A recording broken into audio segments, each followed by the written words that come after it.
नमस्कार, आप देख रहे हैं भारत समय नेटवर्क और मैं हूं राहुल।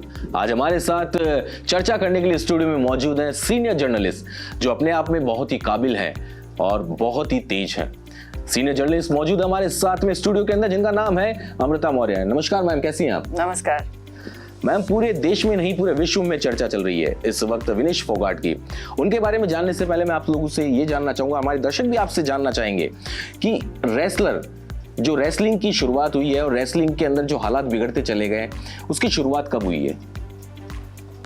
देखिए, अगर आपको याद हो, कुश्ती फेडरेशन के बारे में ध्यान हो तो धरना पिछले साल 23 जनवरी को रेसलर्स ने करना शुरू कर दिया था। और उनका जो मुख्य मुद्दा था ये था कि जो उनके अध्यक्ष थे तत्कालीन बृजभूषण शरण सिंह, उनको वो वहाँ से हटाना चाहते थे उससे। तो और उसके पीछे एक वजह जो निकल कर आई थी कि वो चाहते थे कि बिना ट्रायल के हमें भेज दिया जाए राष्ट्रीय और अंतर्राष्ट्रीय स्पर्धाओं के लिए, मुख्यतः राष्ट्रीय स्पर्धाओं के लिए। तो इसलिए वो एक तरह से फेडरेशन पर कब्जा करने जैसी बात थी, जिसको लेकर कि इन्होंने जब दोबारा उस धरना दिया तो वो राजनीतिकरण हो गया और उसमें फिर इतना ज़्यादा मामला गड़बड़ हुआ कि मंत्रालय ने फेडरेशन की जो इलेक्टेड बॉडी थी और अध्यक्ष थे, सबको बर्खास्त कर दिया। इसके बाद 1.5 साल तक, 1 से 1.5 साल मेरे अंदाजे में, चुनाव नहीं हुए।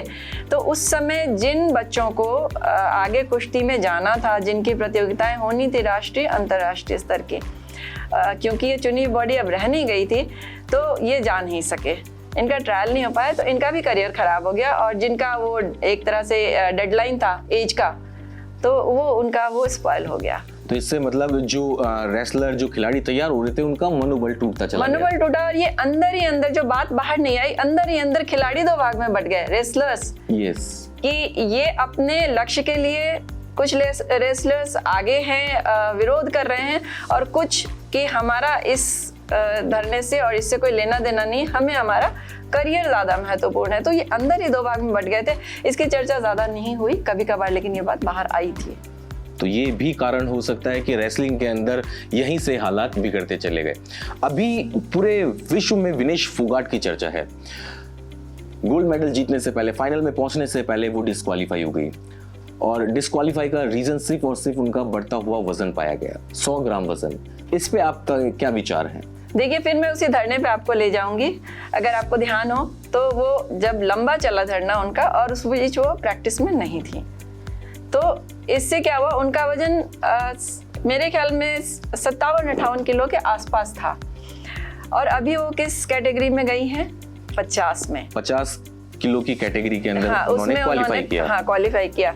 अब देखिए इसके बाद क्या हुआ, जब वो एडॉक कमेटी बन गई, क्योंकि इन्होंने क्या किया, जब 1-1.5 साल बाद इलेक्शन हुआ तो अगले ही दिन यहाँ ये सारे रेसलर्स और जो इसके पक्ष के लोग थे, उन्होंने इसको नहीं माना और अपनी एडॉक कमेटी खड़ी कर दी। अब दोनों में टसल होने लगा, और इन्होंने नेशनल्स भी करा, आपको ध्यान हो, जयपुर में हुआ था नेशनल। जी बिल्कुल, बिल्कुल। तो वो एडॉक कमेटी ने कराई थी, लेकिन इनके टसल चलते रहे। और उस बीच जब नेशनल हुआ था तो 10-0 से ये हार भी गई थी। जी, विनेश फोगाट यहाँ पे हार गई थी। और वजह यही थी कि इनका वजन बहुत बढ़ा हुआ था और प्रैक्टिस नहीं थी, क्योंकि रेसलर्स के लिए एक-एक दिन, एक-एक मिनट का समय का जो है कीमत होती है किसी भी प्लेयर के लिए।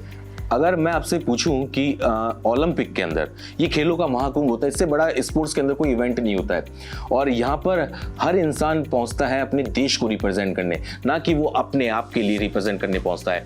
देश के लिए मेडल जीतना एक खिलाड़ी, एक प्लेयर के लिए कितने मायने रखता है, इस पर आपके क्या विचार है?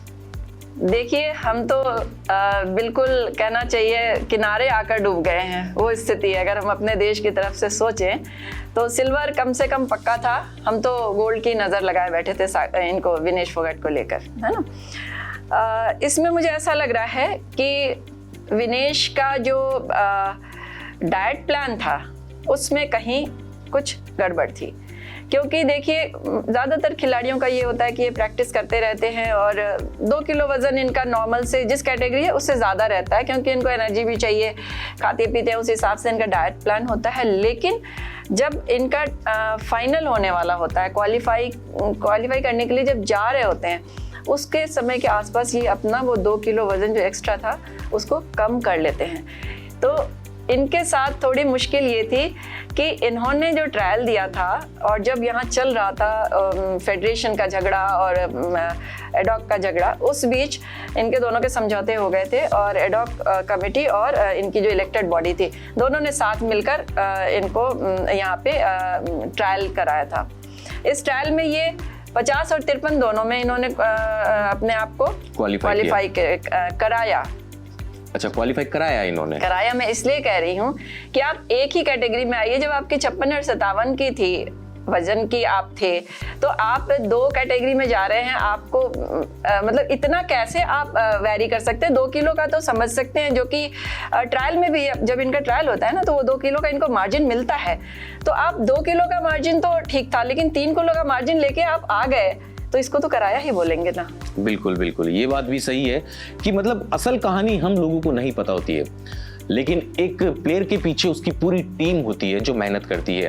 कि मैं सही कह रहा हूँ? तो इनके पीछे जब विनेश फोगाट के साथ में जब इनकी पूरी टीम गई, जो टीम इन्होंने खुद ने चुनी है, तो इसमें पूरा देश, पूरा विश्व विनेश फोगाट पे चर्चा कर रहा है, उन पे प्रतिक्रिया दे रहा है, तो उनकी टीम को भी प्रतिक्रिया का सामना करना चाहिए। बिल्कुल करना चाहिए। आपने बहुत सही बात बोली, जिसपे कि लोगों की नजर ही नहीं है। देखिए क्या होता है कि सरकार इन्हें सिर्फ सुविधाएं देती है, सुविधाएं बाहर रहने की, आर्थिक रूप से जो भी इनको चाहिए, क्योंकि जब इनके कोच अपने होते हैं, डाइट प्लानर अपने होते हैं, तो एक खिलाड़ी इन सबको हायर करता है तो वो इनके लिए खर्चा करता है, तो सरकार उसका खर्चा देती है, लेकिन सरकार इनको डायरेक्ट नहीं उनका एम्प्लॉय करती है। ये खिलाड़ी अपनी पसंद से चुनते हैं कि मुझे कौन सा कोच चाहिए, मुझे डाइट प्लानर कौन सा चाहिए, या फिजियोथेरेपिस्ट कौन सा चाहिए, फिजिशियन कौन सा चाहिए, जो भी इनकी चीज़ है ये इनकी पर्सनल होती है। इसमें सरकार या मंत्रालय या ओलंपिक संघ कहीं भी दखल नहीं देता। तो ये बिल्कुल इनका अपना था। अगर विनेश फोगाट, अगर इनका वजन ज़्यादा था, तो इनके डाइट प्लानर को उसी हिसाब से प्लान करना था कि जब सुबह 2 राउंड इन्होंने जीत लिया और सिल्वर इनके हाथ में था, तो ये इतनी कीमती हो चुकी थी उस समय कि उनको बहुत प्लानिंग के साथ इस चीज़ को आगे करना चाहिए था, लेकिन उन्होंने तीसरे राउंड के लिए ये चीज़ ध्यान में नहीं रखा। अब आपका सवाल निश्चित रूप से ये होगा कि ऐसा पहले तो नहीं होता था। जी बिल्कुल, ऐसा पहले तो नहीं होता था, लेकिन मैं और मेरे दर्शक आपसे एक चीज जानना चाहते हैं कि जब वेट कैटेगरी निश्चित की जाती है और जब डाइट प्लान उन टीम के साथ जाता है, उनका प्लानर जाता है, उनके कोच जाते हैं, उनके फिजियो जाते हैं, आप बिल्कुल सही कह रहे हैं, लेकिन हमारे दर्शक भी आपसे जानना चाहते हैं कि जब उनके डाइट प्लानर साथ जाते हैं तो वो उनका डाइट चार्ट भी साथ लेकर जाते हैं। बिल्कुल। लेकिन जब डाइट चार्ट साथ लेकर जाते हैं तो उनको हर एक वक्त के बाद में उनको कुछ ना कुछ डाइट दी जाती है खाने को, तो क्या वो वेट बढ़ने का रीजन हो सकता है? देखिए वही रीजन है, क्योंकि इन्होंने अपना वेट बहुत कंट्रोल किया था। खाना नहीं खाना है, बहुत कम लेना है, जो भी इनके डाइट होते हैं, पानी बहुत बिल्कुल कम पीना है। इसके अलावा इन्होंने हेयर कट भी लिया, अपने ड्रेस भी उसी हिसाब से बिल्कुल, मतलब यहाँ जहाँ 1-1 ग्राम की बात है, वहाँ तो हर चीज़ की जो है ना नाप तौल बहुत ध्यान से होता है। लेकिन मुझे लगता है जो इनकी प्रॉब्लम है, क्योंकि देखिए अगर पहले जो बात होती थी ना, पहले 3-4 दिन तक चलते थे खेल, तो आज आपके वेट लिया गया, आप कल सुबह से शुरू हो रही है रेसलिंग, दोपहर में हुए, अगले दिन तो आपका वेट ना आप उसमें कंट्रोल कर सकते हैं। लेकिन अब क्या होता है, सुबह 9 से 9:30 का टाइम होता है, आपको उस समय आपको वेइंग मशीन पे जाना है, और जो उनकी इलेक्ट्रॉनिक मशीन होती है, चाहे आप 10 बार ले लीजिए वेट, लेकिन वही टाइम, वही ड्यूरेशन, उसके विदिन 1 से 2 आवर ये स्टार्ट हो जाता है रेसलिंग। तो आपको टाइम नहीं है कि अगर आपका बड़ा घटक कुछ है तो आप उसको मैनेज ही नहीं कर सकते। पहले के टाइम में क्या होता था कि जब अभी वेट कराया गया है और कल सुबह रेसलिंग होनी कल हो गई, फिर उसके अगली रेसलिंग उसके बाद हुई, तो पहले लोग स्टेरॉइड का यूज कर लेते थे, लेकिन अब ये हो गया है कि 2 घंटे पहले आपका वेट नापा जाएगा, उसके बाद में मैच शुरू होगा। सारे मैच सेम डे हो जाते हैं, 1-2 घंटे बाद दूसरा मैच हो गया, आप क्वालिफाई कर गए। अब जो था विनेश का, वो 3-4-5 घंटे बाद था, तो इस बीच उनके डाइट प्लानर ने अच्छा खिला दिया, अच्छा पिला दिया, क्योंकि एनर्जी ड्रिंक है, पानी है, तो आप समझ सकते हैं 100 ग्राम तो इससे ज्यादा नहीं होगा ना। जी बिल्कुल, पानी या डाइट, लेकिन वो चीज उसको नहीं वो 4-5 घंटे में उस चीज को एग्जॉस्ट नहीं कर पाई। जी बिल्कुल, इसी की वजह से उनको डिहाइड्रेशन हुआ, और डिहाइड्रेशन के चलते वो बेहोश हो गई, और बेहोश होने के बाद में वो पेरिस के पॉलीक्लिनिक के अंदर एडमिट रही। तो ये भी एक रीजन हो सकता है कि उन्होंने ज्यादा खा लिया हो, वेट बढ़ गया और इसी की वजह से उनको बेहोशी आ गई हो। हाँ, खाना तो नहीं, पीना कह सकते हैं, क्योंकि इसमें खाना इस तरह का कुछ नहीं होता। ड्रिंक होता है, एनर्जी ड्रिंक होती है, इस तरह की चीज़ें इनको प्रोवाइड की जाती हैं। तो ये, लेकिन ये बेहतर तो अंदर से ही आ सकती है बात, जब इनके डाइट प्लानर या जो इनके कोच हैं ये चीज़ें वो दे सकते हैं। हम तो सिर्फ एक अंदाज़ा लगा सकते हैं कि क्या हुआ होगा। तो अगर इनके कोच और इनके डाइट प्लानर पेरिस ओलंपिक में इनकी टीम के साथ गए हैं, तो वहां जाने के बाद में इनको तो रूल्स रेगुलेशंस का पता होना चाहिए था। उनको सब पता था। और मुझे एक बात का बहुत अफसोस है कि वो जब सिल्वर जीत चुकी थी, तो अगर चाहते कि सिल्वर इनके पास रह जाए, अगर कोच और डाइट प्लानर के दिमाग में ये बात आती तो वही विड्रॉ कर लेते। उनकी तबीयत खराब थी, तबीयत खराब होने के ग्राउंड पे वो विड्रॉ कर लेते, तो उनके पास सिल्वर उनका सेफ था। अगर विनेश फोगाट अपना नाम पहले ही वापस ले लेती तो आज देश में हमारे सिल्वर मेडल होता। और वैसे कहा जा रहा है कि विनेश फोगाट पहली इंडियन रेसलर बनी है जो ओलंपिक के फाइनल में पहुंची है। बिल्कुल। साक्षी मलिक के पास आई थिंक ब्रोंज है, जो उन्होंने रियो ओलंपिक में जीता था जी। और रियो ओलंपिक की बात से मैं आपको ये बताना चाहूंगी कि उस समय भी विनेश फोगाट के साथ यही हुआ था। इनका 400 या 500 ग्राम वेट ज्यादा था और इनको उस वक्त भी डिस्क्वालीफाई किया गया था और ये वापस आई थी। तो अब ये बात बहुत महत्वपूर्ण हो जाती है कि दोबारा ये गलती नहीं होनी थी और इनकी टीम से हो गई। तो इसको ये कह सकते हैं कि विनेश फोगाट की किस्मत रियो ओलंपिक से ही खराब चल रही है। जो वहां पे उन्होंने दर्शाया था, वहां पे भी वो वेट ज्यादा होने की वजह से मेडल नहीं हासिल कर पाई और आज यहाँ पर फाइनल पे गोल्ड के पास पहुंचते पहुंचते 100 ग्राम से रह गई। जब एक प्लेयर अपने देश को रिप्रेजेंट करता है और देश के लिए खेलने जाता है, लड़ने जाता है, तो देश के लिए मेडल जीतना और गोल्ड मेडल के पास पहुंचकर 100 ग्राम से वंचित रह जाना, ये वहां पर इंसान की नकारात्मकता बनी रहती है और इस नकारात्मकता से निकलने के लिए बहुत वक्त लग जाता है। क्योंकि जब एक इंसान देश के लिए गोल्ड जीतता है तो उसके लिए वो सालों से मेहनत करता है। इस पर आपके क्या विचार हैं? देखिए, उसको तो अफसोस हो ही रहा है, उसमें नकारात्मकता आई है, स्वाभाविक है, लेकिन ये देशवासियों में भी आई है। प्रधानमंत्री को भी इसका अफसोस है और भारतीय ओलंपिक संघ की अध्यक्ष पीटी उषा, उनको भी बहुत ज़्यादा अफसोस हुआ है। तो लेकिन मुझे ये लगता है कि इसमें सरकार को या भारतीय ओलंपिक संघ को जो दोष दिया जा रहा है या इनसे ये अपेक्षा की जा रही है कि ये ओलंपिक संघ से बात करें और वहाँ पे कुछ रास्ता निकले, तो मुझे लगता है वो अब वक्त नहीं है उस चीज़ का, वो नहीं हो सकता। जैसा कि बताया गया है कि जो विनेश फोगाट के कोच हैं, उन्होंने पॉलीक्लिनिक में उनको होश आने के बाद जब उनसे बातचीत की तो ये कहा गया कि अब पेरिस ओलंपिक के अंदर ओलंपिक संघ को हम कोई भी अपील नहीं कर सकते क्योंकि ये खेल मापदंडों के खिलाफ है। बिल्कुल। तो रूल्स आर रूल्स। तो मैं अमृता जी आपसे ये जानना चाहता हूं कि जब 100 ग्राम वेट विनेश फोगाट का बढ़ा हुआ था, लेकिन उनके सामने जो अपोजिट कंटेस्टेंट था, जो वो भी अपने देश के लिए लड़ रहा था और मेडल जीतने की फिराक में थे, लेकिन 100 ग्राम वेट बढ़ने के बजाय अगर इनकी फाइट होती, सपोज दैट अगर इनकी फाइट होती और इनका मैच होता, फाइनल मैच, तो क्या मायने होते इस मैच के? देखिए, अब ये सपोज करने की बात मुझे नहीं लगता ज्यादा प्रासंगिक है, लेकिन वजन इनका ज्यादा है तो ये उनके मापदंड के हिसाब से गलत था, क्योंकि वो जो दूसरे प्लेयर आए हैं वो भी अपने देश के लिए खेल रहे हैं, उनकी भी मेहनत वैसी है जैसे हमारे प्लेयर की है। तो हम थोड़ा सा पक्षपात कर रहे हैं क्योंकि हमारा जो मेडल था हाथ में से चला गया, लेकिन ऐसा संभव नहीं है।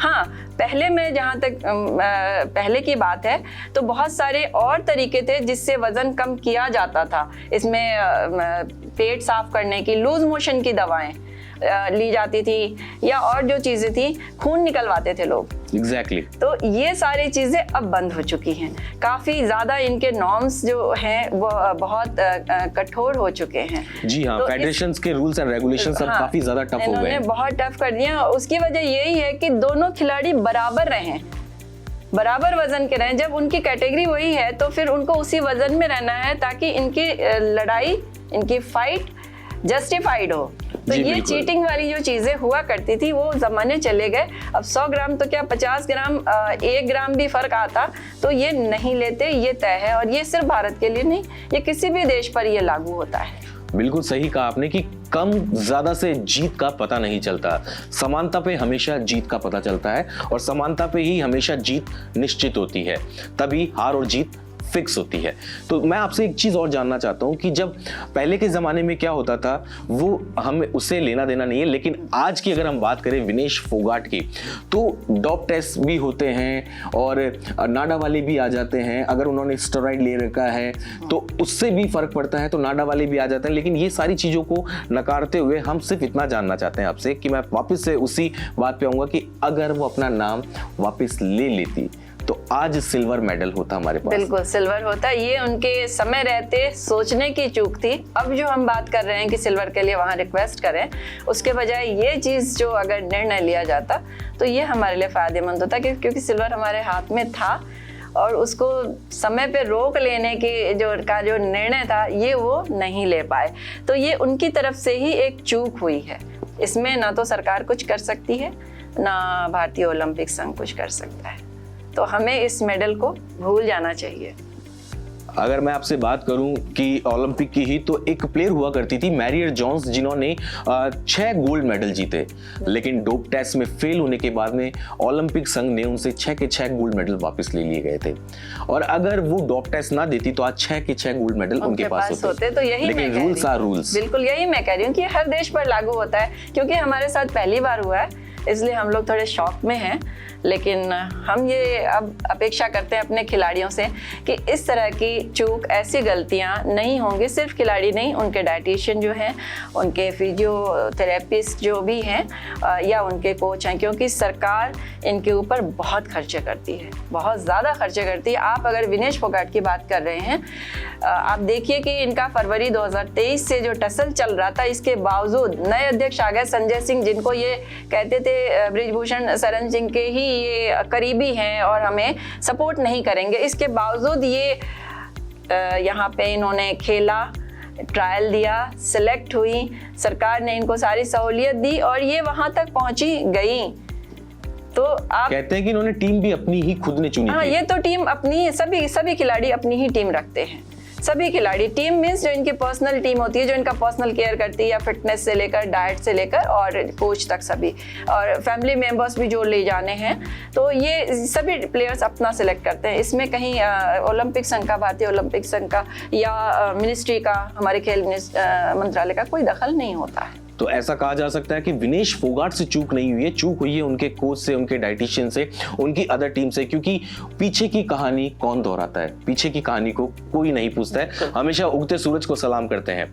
जो चेहरा सामने था, आज वो चेहरा ही विनेश फोगाट आलोचक और प्रतिक्रियाएं झेल रहे हैं। लेकिन उनके कोच और उनके डाइटिशियंस को कोई भी इस चीज की सुलग तक नहीं दे रहा है, क्योंकि उनकी चूक ही विनेश फोगाट के लिए मुसीबत बन गई और उनको इस चीज का ध्यान रखना चाहिए था। मुझे लगता है विनेश फोगाट से ज्यादा उनकी जिम्मेदारी थी, क्योंकि प्लेयर उनके ही अकॉर्डिंग हर चीज करता है, बिल्कुल आंख बंद करके अपने कोच के ऊपर खुद को डाल देता है। उसको लगता है बस अब ये जैसा मुझे बता रहे हैं मुझे वैसा ही करना है। और आज तक जीती जिस तरह की उन्होंने हासिल की है जीत, कोच की बदौलत ही तो की है। विश्वास अपने पहले ही ओलंपिक मैच के अंदर उन्होंने वर्ल्ड चैंपियन और ओलंपिक चैंपियन उनको हरा दिया था। एग्जैक्टली। तो सबसे पहले बात करते हैं विनेश फोगाट की। तो विनेश फोगाट के चाचा महावीर सिंह ने कह दिया कि बेटी निराश ना हो और संन्यास ना लो, फिर से मेहनत करेंगे। मुझे भी लगता है करना चाहिए, क्योंकि अभी बहुत काबिल हैं और उन्होंने बहुत मेहनत की है।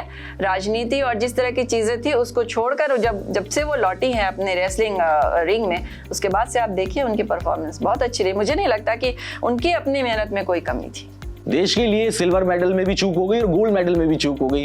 काश अगर वो अपना नाम वापस ले लेती तो विनेश फोगाट आज सिल्वर मेडल लेकर देश की खुशियों में 4 चांद लगा चुकी होती। लेकिन कोई बात नहीं, किस्मत बदलती जरूर है। आगे की तैयारी के लिए विनेश फोगाट को हमारी तरफ से ढेर सारी शुभकामनाएं। पेरिस ओलंपिक पे आगे भी चर्चा होती रहेगी। फिलहाल के लिए अभी चाहते हैं इजाजत। बहुत बहुत शुक्रिया अमृता मौर्य जी आपका हमारे साथ स्टूडियो में पधारने के लिए। और दोस्तों, आप भी देखते रहिए भारत समय नेटवर्क।